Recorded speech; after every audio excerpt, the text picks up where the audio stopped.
کہا جاتا ہے کہ کسی علاقے میں ہی قحط سالی پیدا ہو گئی۔ اس قحط سالی کی لپٹ میں نہ صرف انسان بلکہ چرند و پرند سب اس کا شکار ہو گئے۔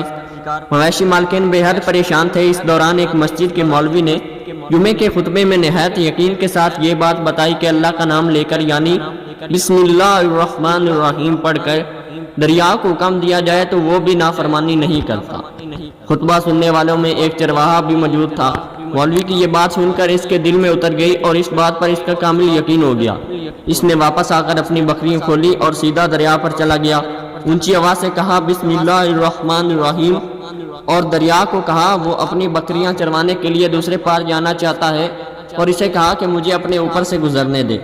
یہ کہہ کر اس نے اپنی بکریوں کو لیا اور دریا پر چلتا ہوا دریا پار کر گیا۔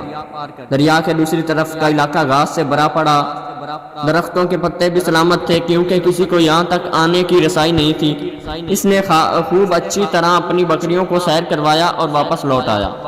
پھر یہ اس کا معمول بن گیا کہ وہ بکریاں پار چھوڑ کر واپس آ جاتا اور شام کو جا کر بکریاں واپس لے آتا۔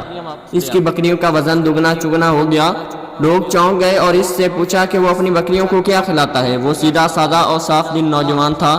اس نے صاف صاف بات بتا دی کہ جناب میں تو بسم اللہ الرحمن الرحیم پڑھ کر دریا پر چل کر اپنی بکریوں دوسری طرف چروانے لے جاتا ہوں۔ یہ بات سب نے سنی مگر کسی نے اس چرواہے کی بات پر یقین نہیں کیا کیونکہ یہ بات ناقابل یقین تھی۔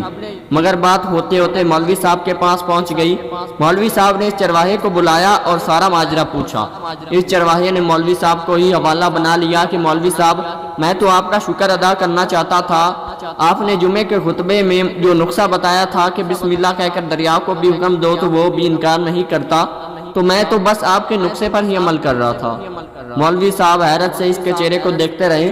مولوی صاحب نے کہا بھائی صاحب ایسی باتیں تو ہم ہر جمعے میں کرتے ہیں، فقط ان کا مقصد لوگوں کا ایمان بنانا ہوتا ہے۔ مگر بکریوں والا ڈٹا رہا کہ میں تو بسم اللہ پڑھ کر پانی پر چلتا ہوں اور بکریوں سمیت پانی پار چلا جاتا ہوں۔ آخر کار مولوی صاحب نے صبح خود یہ تجربہ کرنے کی ٹھانی، جسے دیکھنے چرواہے سمیت پورا علاقہ بھی آ گیا۔ مجمع زیادہ تھا۔ مولوی صاحب نے ایک دو بار سوچا کہ انکار کر دوں کہ کہیں ڈوب نہ جاؤں، مگر وہ جو مولوی صاحب کو کندھے پر اٹھا کر لائے تھے اب بھی جوش و خروش سے اللہ اکبر کے نعرے لگا رہے تھے اور مولوی صاحب کے حق میں تعریفیں کر رہے تھے۔ آخر کار مولوی صاحب نے اپنے ڈر کو دور کرنے کے لیے ایک رسہ منگوایا۔ پہلے اسے ایک درخت کے ساتھ باندھا، پھر اپنے کمر کے ساتھ باندھا، پھر ڈرتے ڈرتے ڈھیلا ڈھالا بسم اللہ پڑھ کر اور دریا پر چلنا شروع کر دیا۔ مگر پہلا پاؤں ہی رکھا تھا کہ پانی میں گر گئے۔ مولوی صاحب ڈبکیاں کھانے لگے اور پانی کے بہاؤ میں بہنا شروع ہو گئے۔ لوگوں نے کھینچ کر باہر نکالا۔ مولوی صاحب کی اس حرکت نے چرواہے کو پریشان کر دیا کہ مولوی صاحب کی بسم اللہ کو یہ کیا ہو گیا ہے، کیونکہ اس کا یہ روز کا معمول تھا۔ اس کے اپنے یقین میں کوئی فرق نہ آیا۔ اس نے بسم اللہ کہہ کر بکریوں کو پانی کی طرف اشارہ کیا اور خود اس دن کے پیچھے چلتا ہوا پار چھوڑ کر واپس بھی آ گیا۔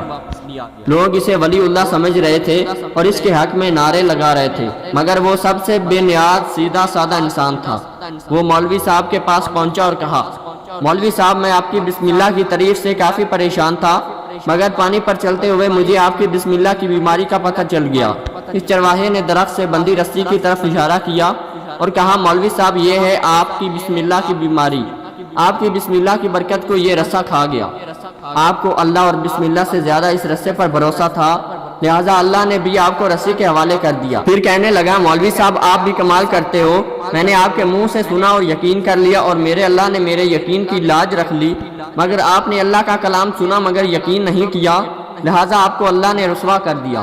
محترم عزیز دوستو یہی کچھ ہمارا حال ہے، ہماری نمازوں اور دعاؤں کا حال بھی یقین سے خالی ہے۔ تو دوستو امید کرتا ہوں آپ کو یہ ویڈیو اچھی لگی ہوگی۔ اگر آپ کو یہ ویڈیو اچھی لگی تو اس طرح کی معلوماتی اور اسلامی واقعات کی ویڈیو دیکھنے کے لیے ہمارے چینل کو سبسکرائب ضرور کریں۔